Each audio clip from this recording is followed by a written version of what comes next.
Hello friends लोग, मैं हूं आपका दोस्त मोंटी और आप देख रहे हैं मेरा चैनल मांगा एक्सप्लेनेशन।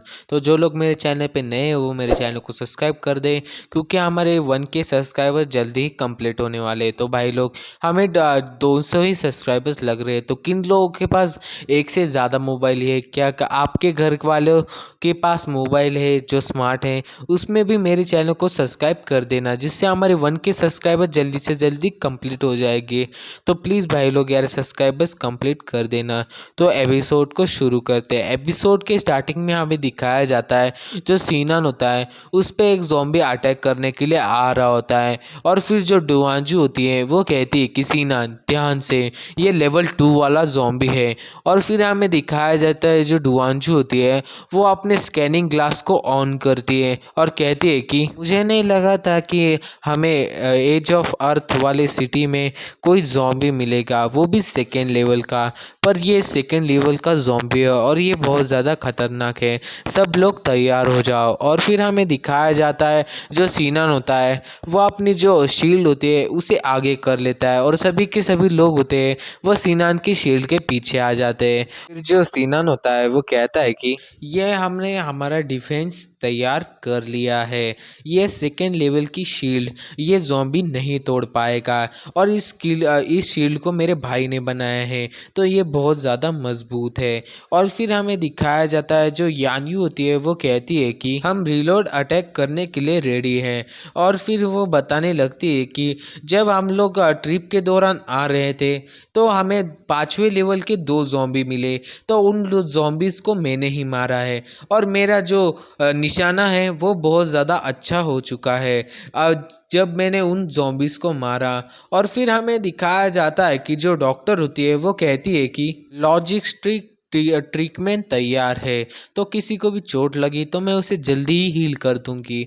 और फिर हमें दिखाया जाता है जो किंगजू होती है वो कहती है कि मैं पीछे हटने के लिए तैयार हूँ, मुझे कोई भी पकड़ नहीं सकता, सिर्फ मेरा भाई ही मुझे पकड़ सकता है। और वो हंसने लगती है। और फिर हमें दिखाया जाता है कि फिर जो डुआंजू होती है वो यान्यू को कहती है कि उस पे गोली चलाओ, उस ज़ॉम्बी पे गोली चलाओ। और फिर हमें दिखाया जाता है जो डुआंजू होती है वो अपने जो ट्री होती है उसे कहती है कि उस पे हमला करो, उसे एक साइड में ले जाओ, उसको पकड़ के रखो। और फिर हमें दिखाया जाता है कि जो यान्यू होती है वो कहती है कि ठीक है, मैं उस पे गोली चलाती हूँ।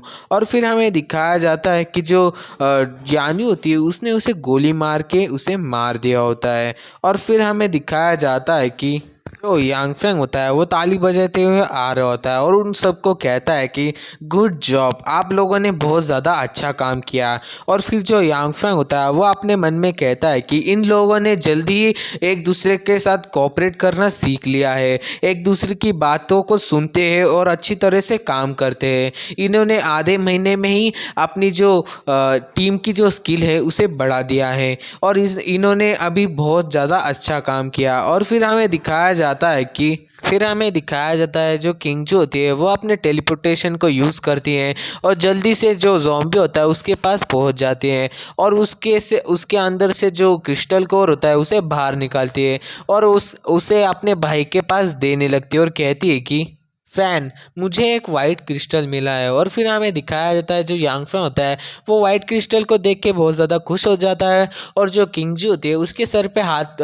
फेरने लगता है और कहता है कि ये वाइट क्रिस्टल अब तुम्हारा हुआ, तुमने इसे ढूंढा है और ये तुम्हारा पहला गिफ्ट है, तुम बहुत ज़्यादा अमेजिंग हो। और फिर हमें दिखाया जाता है कि जो यांगफेंग होता है वो ये बात कंप्लीट ही करता है कि उसे कुछ पीछे से आवाज़ आती है और वो पीछे देखता है तो उसके ऊपर किसी ने बंदूक चला दी होती है। और फिर हमें दिखाया जाता है कि कोई तो यहाँ पे घात लगाए बैठा हुआ है, वो मुझ पे अटैक करने वाला है। और फिर हमें दिखाया जाता है कि जो किंगजू होती है वो अपने स्किल को यूज़ करती हैं, टेलीपोर्टेशन। और फिर हमें दिखाया जाता है कि वो उसे और वो अपने भाई को दोनों को उस जगह से हटा लेती है। और फिर हमें दिखाया जाता है कि जो किंगजू होती है वो कहती है कि तुम्हारी हिम्मत कैसे हुई है हमारे टीम के लीडर पे बंदूक तानने की और उसे मारने की कोशिश करने की, तुम कौन कौन हो, तुम जल्दी से बाहर आ जाओ। और फिर हमें दिखाया जाता है कि जो यानी होती है वो अपने बंदूक को रेडी कर लेती है। और फिर हमें दिखाया जाता है जो डुआंजू होती है वो कहती है कि वो देखो उस तरफ वो जिसने गोली चलाई है वो है।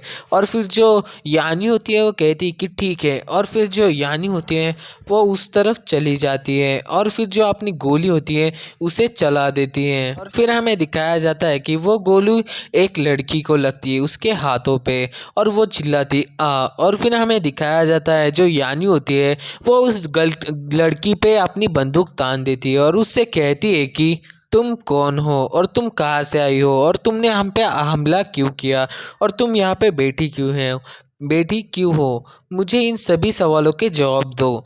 और फिर हमें दिखाया जाता है कि जो लड़की होती है वो वहाँ से बाहर आ जाती है और यान्यू से कहती है कि तुम सभी लोग जो करना चाहो मेरे साथ कर लो। तुम लोग डाकुओं का ग्रुप हो और तुम लोग सभी लोग जो लोग होते हैं उन लोगों को लूटते हो और उन लोगों की चीज़ों को हड़पते हो। तुम लोग सबसे ज़्यादा गंदे हो। तुम लोगों ने मुझे यहाँ पे मार दिया तब भी मुझे कोई भी टेंशन नहीं। तुम मुझसे कुछ भी मत पूछो। और फिर हमें दिखाया जाता है कि जो किंगजू होती है वो कहती है कि हे छोटी लड़की, हम लोगों ने तुमसे क्या छीन लिया। तुम हम पे डायरेक्ट इल्ज़ाम नहीं लगा सकती। हमने किसी से भी कुछ भी नहीं छीना है। और फिर हमें दिखाया जाता है कि जो लड़की होती है वो यांगफेंग के ऊपर उंगली करके कहती है कि ये वही है जिसने मेरा क्रिस्टल कोर मुझसे चुरा लिया। जो मेरा था उस इसने उसे ले लिया है।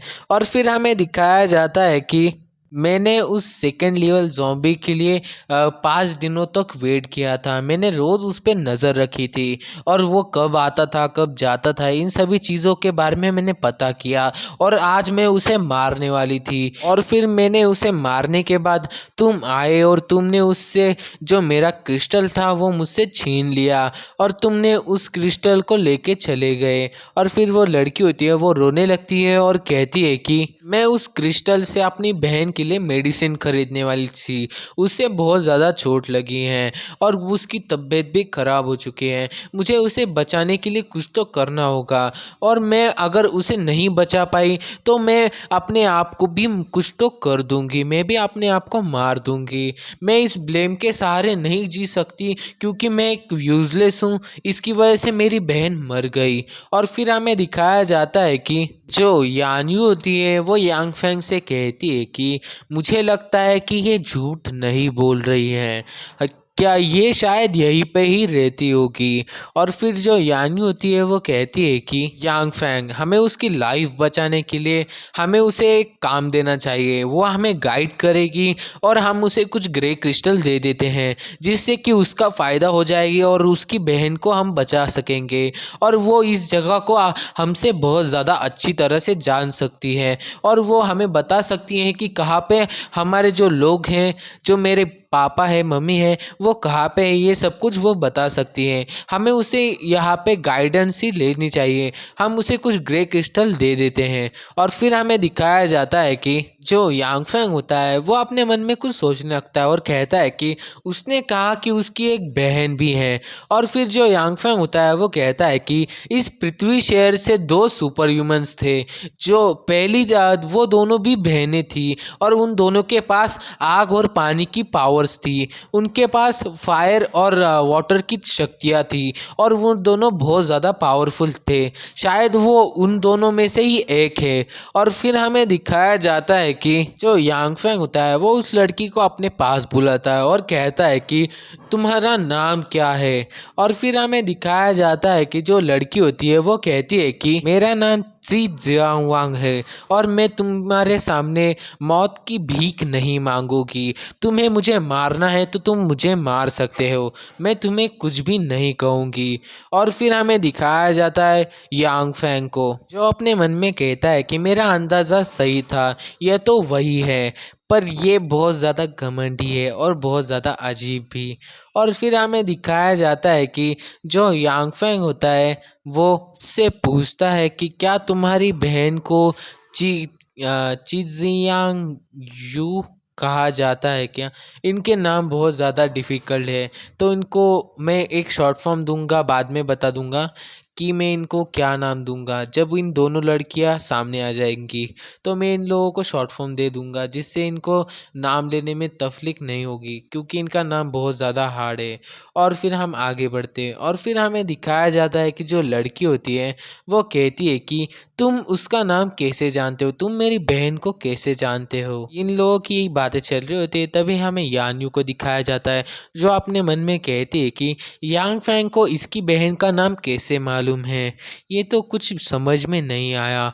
और फिर हमें दिखाया जाता है कि जो यान्यू होती है वो अपने मन में कहती है कि हम लोग पहले जिस शहर में रहते थे, उस शहर से ये शहर 1000 किलोमीटर से दूर है, और इस शहर के बारे में इस लड़की को और वो कैसे जानता होगा। और ये लड़की भी कह रही है कि ये मैं तुम्हें नहीं जानती, तो ये कैसे उसे मालूम है कि उसकी बहन का नाम क्या है।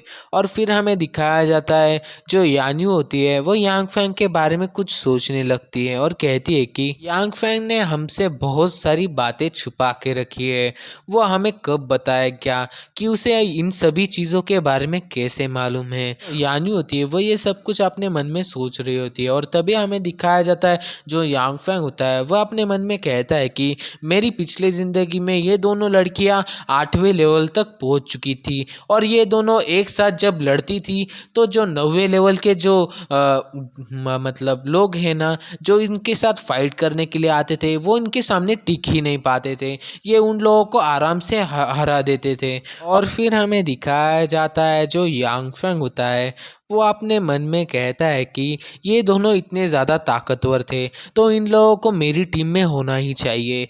तो मैं इन लोगों को पूछ के देखता हूँ, अगर इन्होंने हाँ कहा तो इन लोगों को मैं अपनी टीम में ले लूँगा। और फिर हमें दिखाया जाता है जो यांग फेंग होता है वो उस लड़की के पास चला जाता है और कहता है कि हमें तुम्हारी बहन के पास लेके चलो, हमारे पास एक डॉक्टर है, वो शायद तुम्हारी बहन का इलाज कर सकते हैं। और इसी पॉइंट पे हमारा ये वाला एपिसोड ख़त्म होता है। तो एपिसोड कैसा लगा कमेंट करके ज़रूर बताना, और चैनल पे नए हो तो चैनल को सब्सक्राइब और वीडियो को लाइक और शेयर ज़रूर करना। तो मिलते हैं अगले एपिसोड में, बाय बाय।